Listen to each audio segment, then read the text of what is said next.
Amen. Hallelujah. Praise the Lord. Hallelujah. ஐந்தாம் நாள் உபவாச ஜெபத்திலே தேவன் பேசுகிற வார்த்தை. ஹalleluya. வெளிப்படுத்தின விசேஷம் 7ஆம் அதிகாரம் 9-10 வசனங்கள். இவைகளுக்கு பின்பு நான் பார்த்தபோது இதோ சகல ஜாதிகளிலும் கோத்திரங்களிலும் ஜனங்களிலும் பாஷைக்காரர்களிலிருந்து வந்தது ஒருவனும் எண்ணக்கூடாததுமான திரளான கூட்டமாகிய ஜனங்கள் வெள்ளை அங்கிகளை தவிர்த்து தங்கள் கைகளில் உருக்கோடுகளை சிங்காசனத்துக்கு ஆட்டுக்குட்டியான வருஷம் ஒன்றாகவும் நிற்க கண்டது.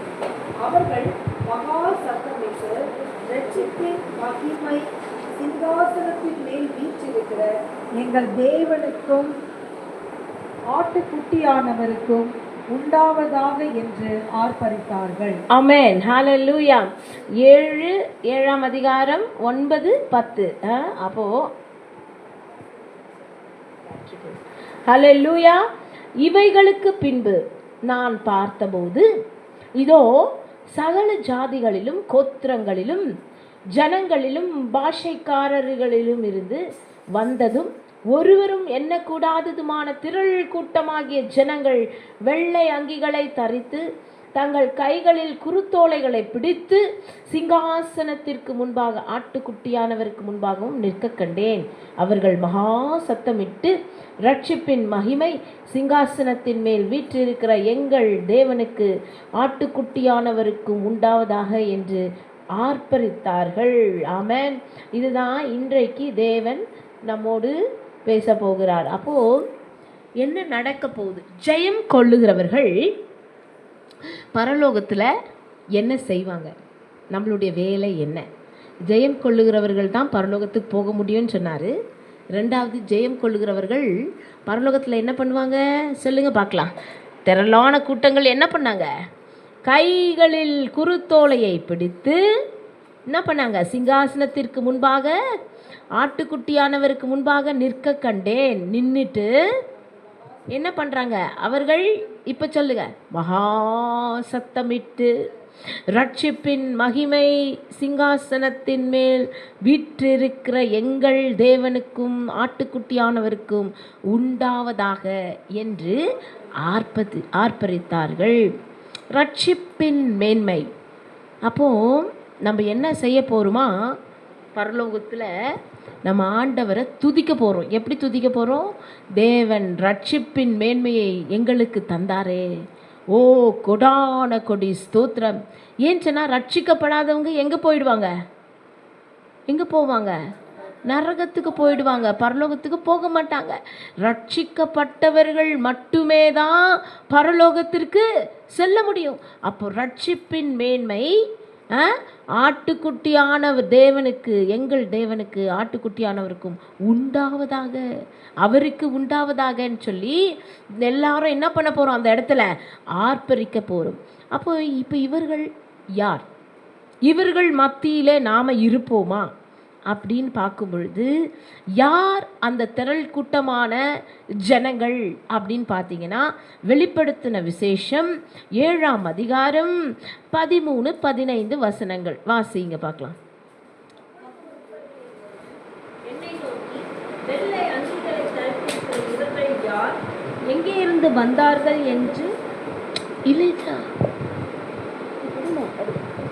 என்று கேட்டான்.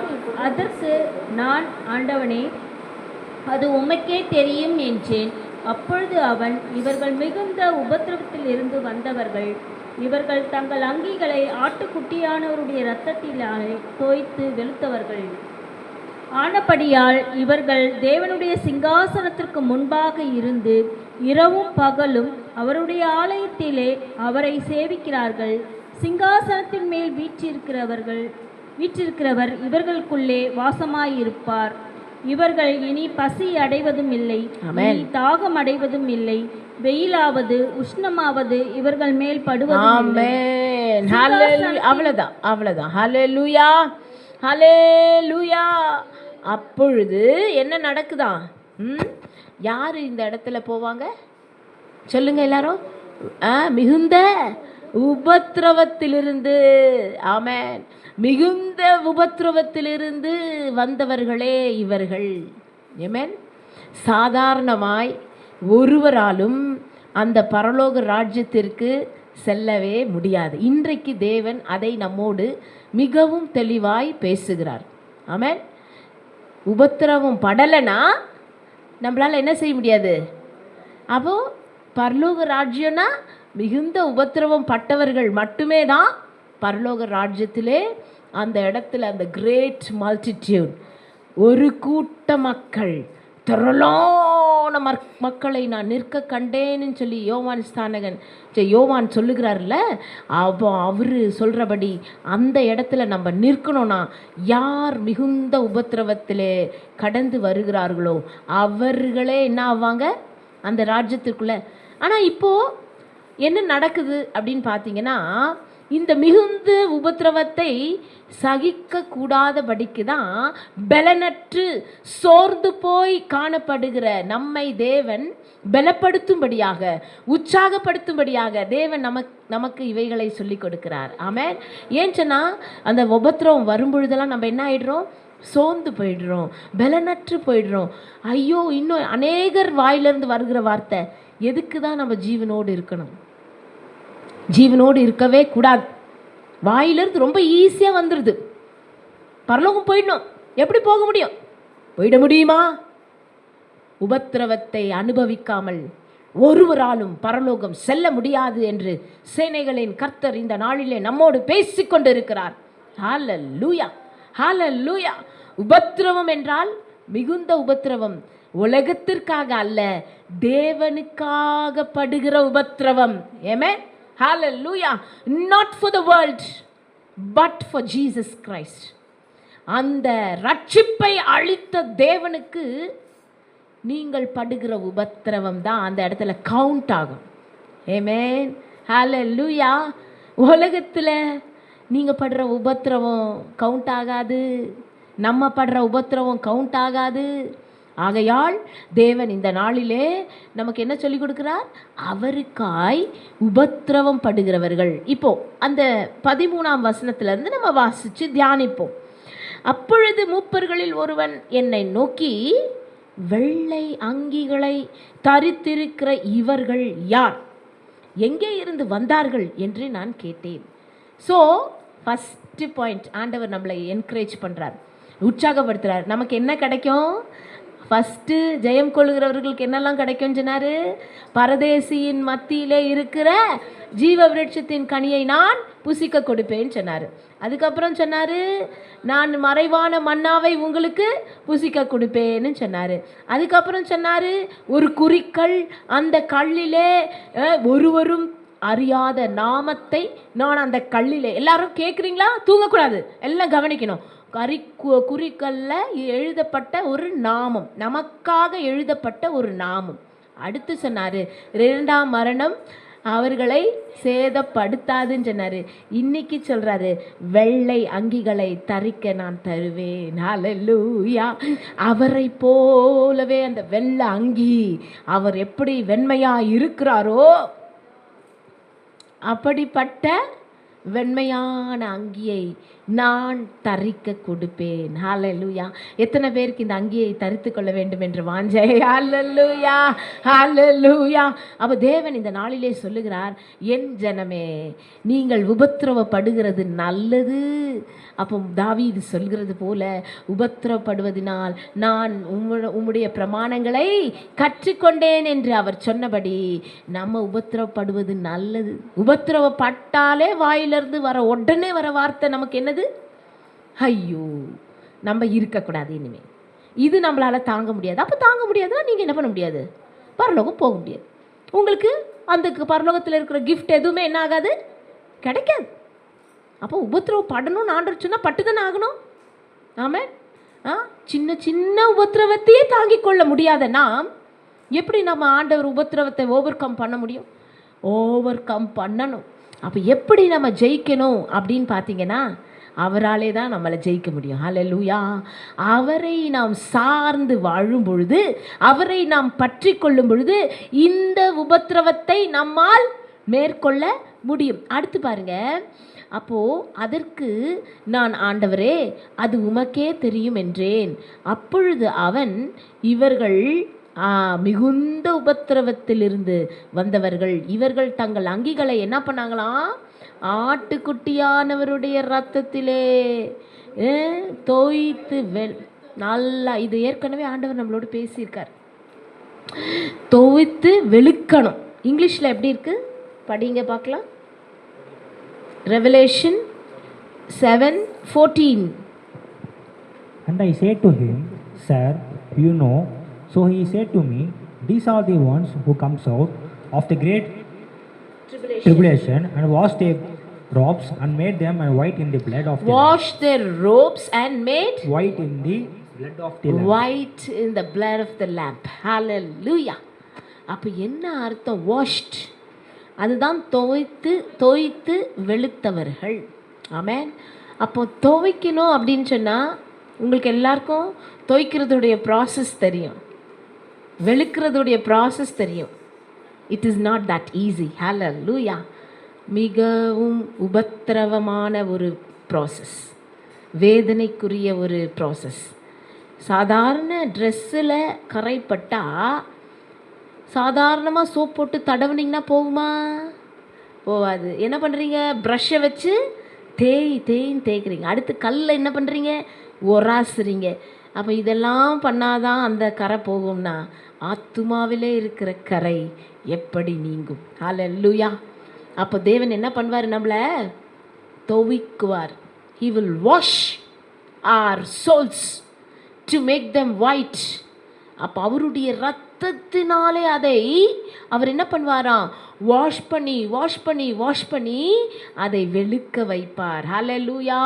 அதை வெண்மையாக மாற்றுவார். ஆமென். அப்படிப்பட்டவர்கள் தான் எங்கே போக முடியும்?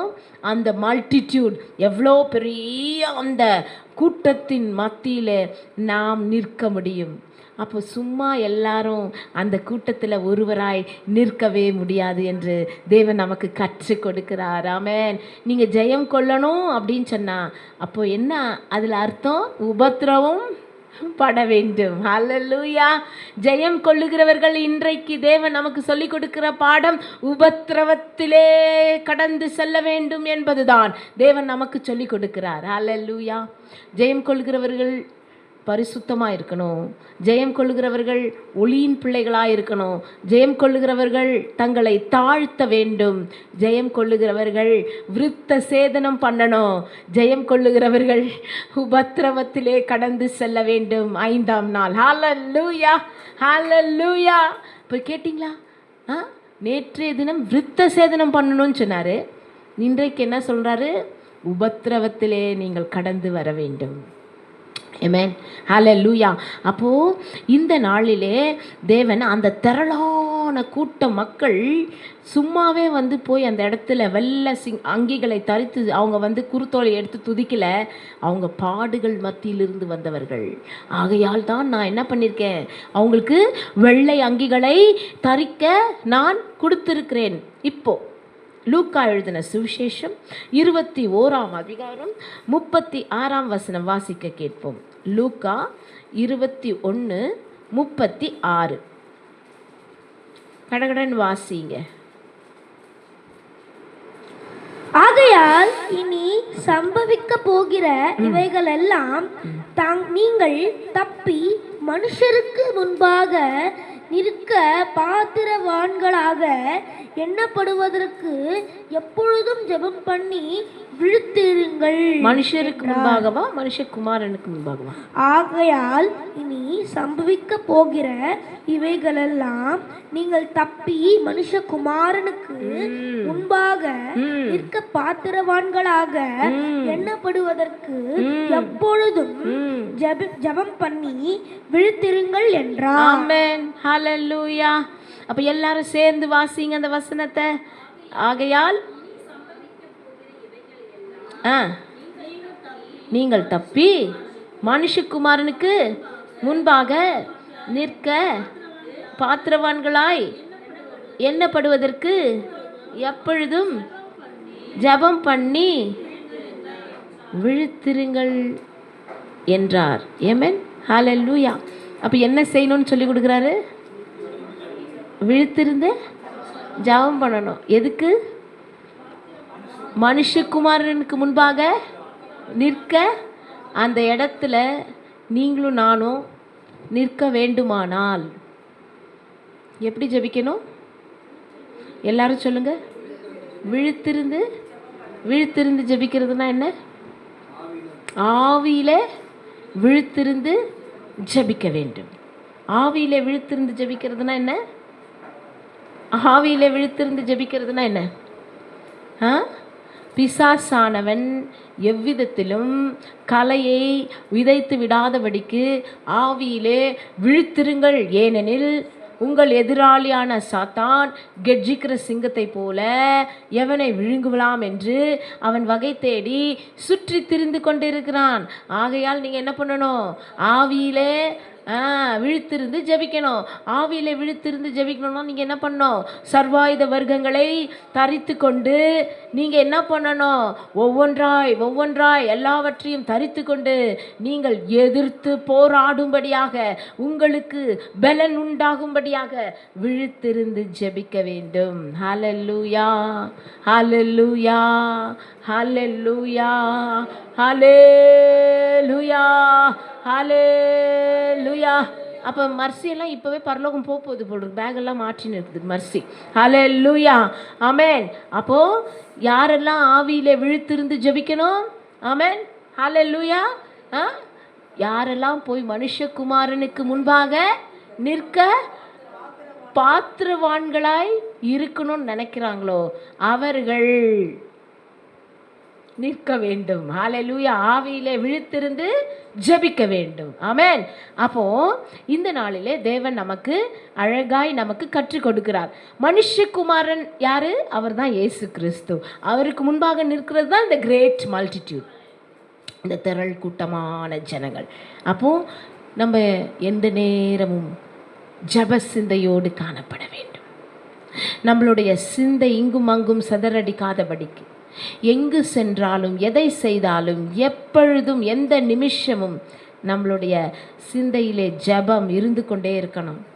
போகிற வழியிலே வர வழியிலே நம்ம உட்காரும் பொழுது, தூங்கும் பொழுது, சாப்பிடும் பொழுது, வேலை செய்யும் பொழுது ஜெப சிந்தை நமக்குள் இருக்குமானால் சத்ருவானவன் நம்மளை மேற்கொள்ளவே முடியாது. ஹல்லேலூயா. இந்த ஜெப சிந்தையை தேவன் தரும்படியாக தான் இந்த நாளிலே நம்மை நாமே ஒப்பு கொடுத்து ஆண்டவரிடத்தில் கேட்கணும். ஏன்னா நீங்களும் நானும் எங்கே நிற்கணும்? எங்கே நிற்க போகிறோம்? அந்த மனுஷகுமாரனுக்கு முன்பாக, அந்த திரள் கூட்டமான ஜனங்களுக்கு முன்பாக நீங்களும் நானும் நிற்க வேண்டும். சும்மா நிற்க முடியாது. முதலாவது உபத்திரவத்தில் கடந்து செல்ல வேண்டும். ரெண்டாவது என்ன செய்யணும்? ஆவியிலே விழித்திருந்து, இன்னும் எல்லாரும் தூங்கக்கூடாது, முழிச்சுன்னு எல்லாம் நல்லா கேளுங்க. ஆவியிலே விழித்திருந்து ஜெபம் செய்ய வேண்டும். ஆமென். ஹல்லேலூயா. எல்லாம் ஒரு பெரிய ஹல்லேலூயா சொல்லுங்க. ஹல்லேலூயா. மூன்றாவது நீங்கள் எப்படி இருக்கணும் அப்படின்னு சொன்னால் என்ன பண்ணுவீங்கன்னு சொன்னால், வெளிப்படுத்தின விசேஷம் 12ஆம் அதிகாரம் 10ஆம் வசனத்தை வாசிக்க கேட்போம். அப்பொழுது வானத்தில் ஒரு வானத்திலே வல்லமையும் நமது தேவனுடைய ராஜ்யமும் அவருடைய கிறிஸ்துவின் அதிகாரமும் உண்டாயிருக்கிறது. இரவும் பகலும் நம்முடைய தேவனுக்கு முன்பாக நம்முடைய சகோதரர் மேல் குற்றம் சுமத்தும் பொருட்டு அவர்கள் மேல் குற்றம் சாட்டுகிறவன் தாழ தள்ளப்பட்டு போவான். ஆமென். நல்லா படிங்க. இப்போ எல்லாரும் சேர்ந்து வாசிக்குங்க. அந்த வசனம் வாசிங்க. அப்பொழுது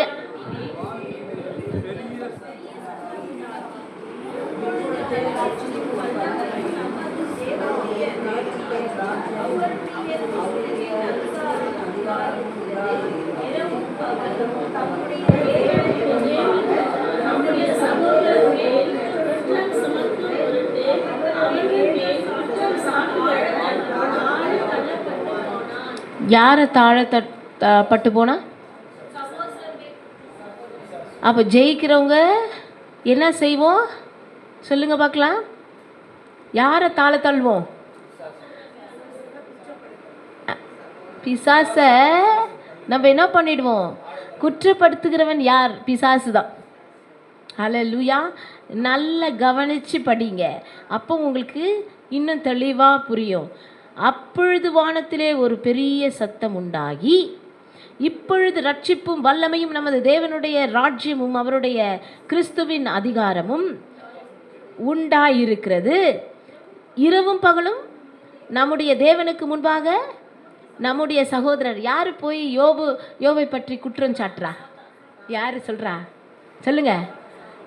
எங்கேருந்து வந்திருக்கிறாய் அப்படின்னு சொல்லும்போது, நீ எங்கேருந்து வந்துருக்கிற? பூமி எங்கும் சுற்றி உலாவி வருகிறேன். இப்போ என்னத்துக்கு வந்திருக்கிற அப்படின்னு கேட்டால், யோபை பற்றி சொல்கிறதுக்கு தான் வந்திருக்கிறேன்னு சொல்கிறாரு. பார்த்தீங்களா?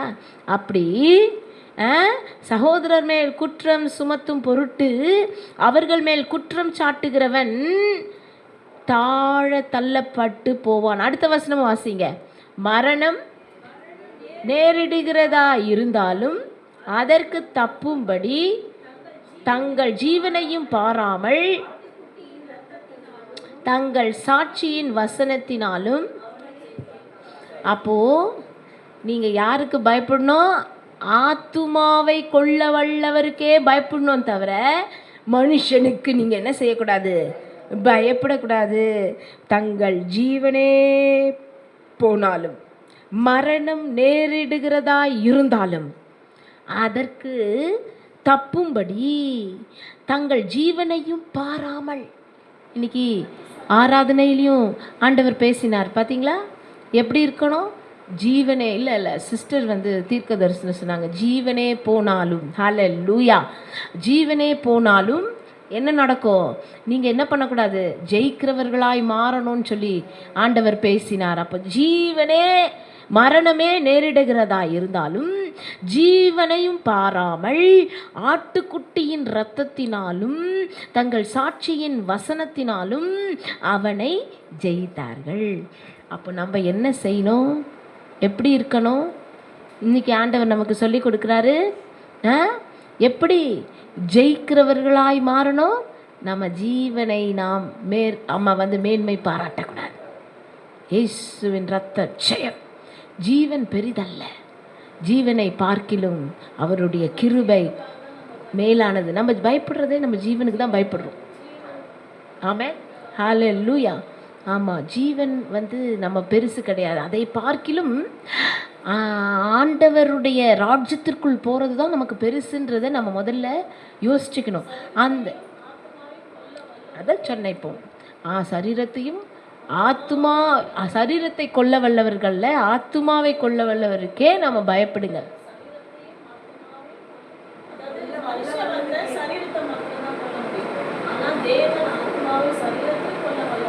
ஆமென்.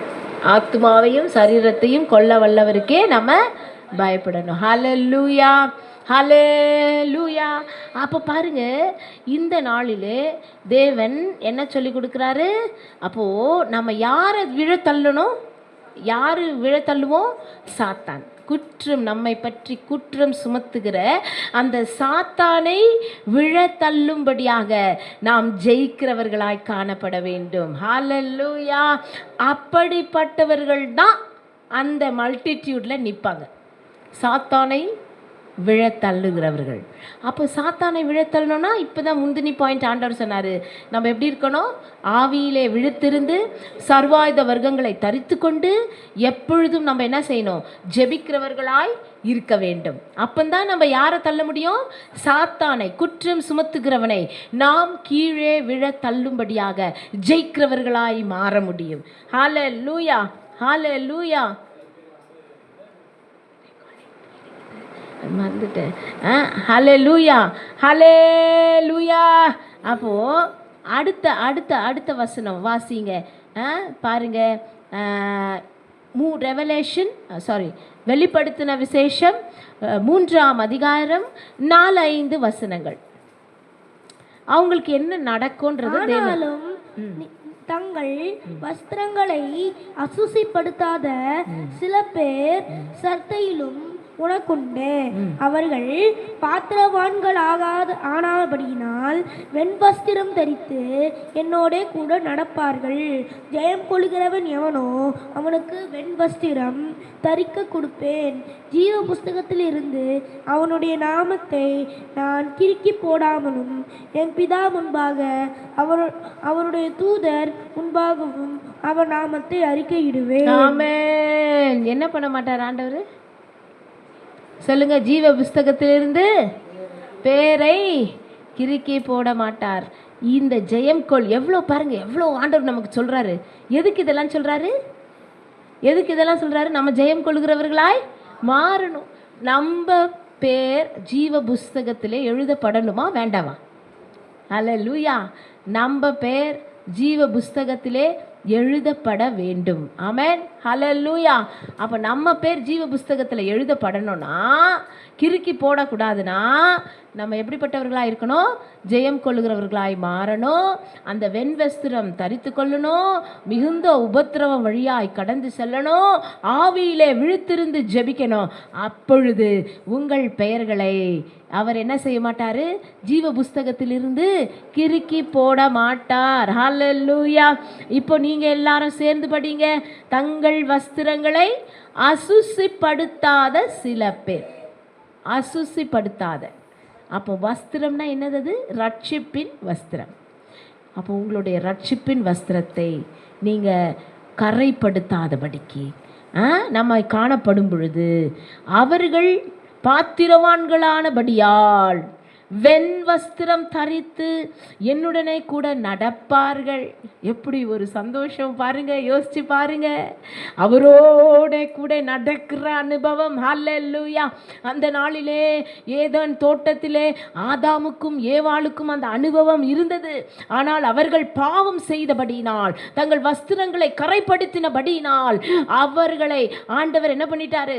ஏதேன் தோட்டத்திலிருந்து துரத்தி விட்டார். அதற்கு பிறகு அவரோடு நடக்கிற அந்த அனுபவம் யாருக்குமே கிடைக்கல.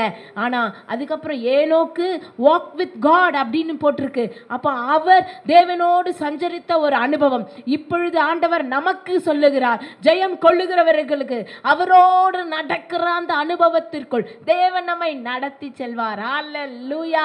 நீங்க பரலோகத்திலே அந்த அந்த மல்டிடியூட் ஆஃப் பீப்புள், அந்த திரளான ஜனங்கள் மத்தியிலே நீங்க இருக்கும் பொழுது உங்கள் மத்தியிலே உங்கள் தேவனோட கூட நீங்களும் நானும் நடப்போம் என்று கர்த்தர் வாக்கு பண்ணுகிறார். ஹல்லேலூயா.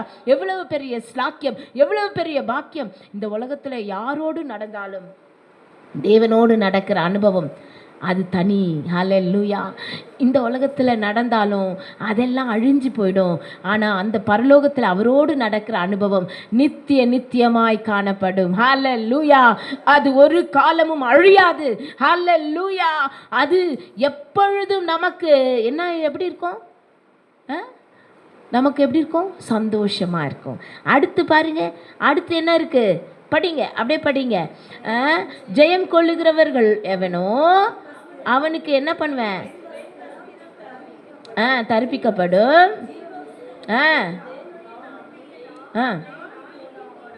ஜீவ புஸ்தகத்திலிருந்து அவனுடைய நாமத்தை நான் கிறுக்கி போடாமல் அவனுடைய நாமத்தை என்ன, அவர் நம்மளுடைய நாமத்தை என்ன செய்வாரா? அறிக்கை செய்வாரா? யாருக்கு முன்பாக? பிதாவுக்கு முன்பாகவும் தூதருக்கு முன்பாகவும். ஆமென். அப்போ ஏசப்பா பரலோகத்தில் நம்மளை வச்சு நம்ம பேரெல்லாம் அறிக்கை செய்வாராம். எவ்வளோ பெரிய விஷயம். பெல்ஜியா அப்படின்னு சொல்லி ஆண்டவர் பேரை சொல்வார். ஜெயம் கொள்ளுகிறவர்களாய் மாறினாள். சலீனா ஜெயம் கொள்கிறவர்களாய் மாறினாள் அப்படின்னு சொல்லி, சாமுவேல் அப்படின்னு சொல்லி ஒரு பேரையும் தேவன் அறிக்கை செய்வார். இந்த ஒரு ஸ்லாக்கியம், இந்த ஒரு பாக்கியம் யாருக்கு கிடைக்கும்? ஹல்லேலூயா. ஹல்லேலூயா. உங்களுக்கும் எனக்கும் தேவன் தருவேன் என்று வாக்கு பண்ணுகிறாரே, அந்த இடத்திற்கு நாம் செல்லும்படியாக நம்மை நாமே ஒப்பு கொடுக்கும் பொழுதுதான், நம்மை நாமே தாழ்த்தும் பொழுதுதான், நம்மை நாமே ஆண்டவரிடத்தில் முற்றுமாய் சரணடையும் பொழுதுதான் இந்த கிருபைகள் தேவன் நமக்கு அளிப்பார். ஹல்லேலூயா. அப்போ உபத்திரவப்படும் பொழுது நம்ம என்ன செய்யக்கூடாது? சோர்ந்து போகக்கூடாது. சோர்ந்து போகக்கூடாது.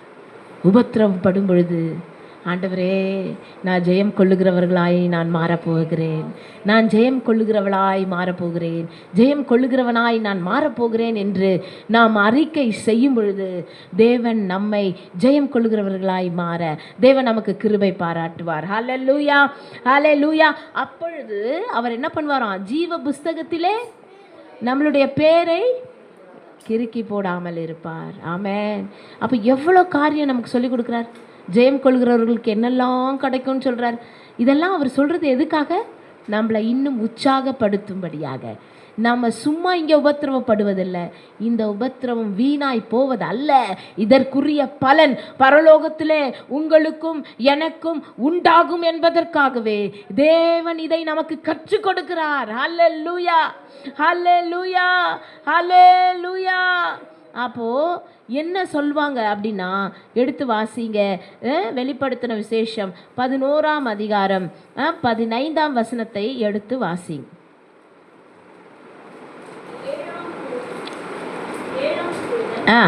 எக்காலம் ஊதினான். அப்பொழுது உலகத்தின் ராஜ்யங்கள் நம்முடைய கர்த்தருக்கும் அவருடைய கிறிஸ்துவுக்கும் உரிய ராஜ்யங்கள் ஆயின.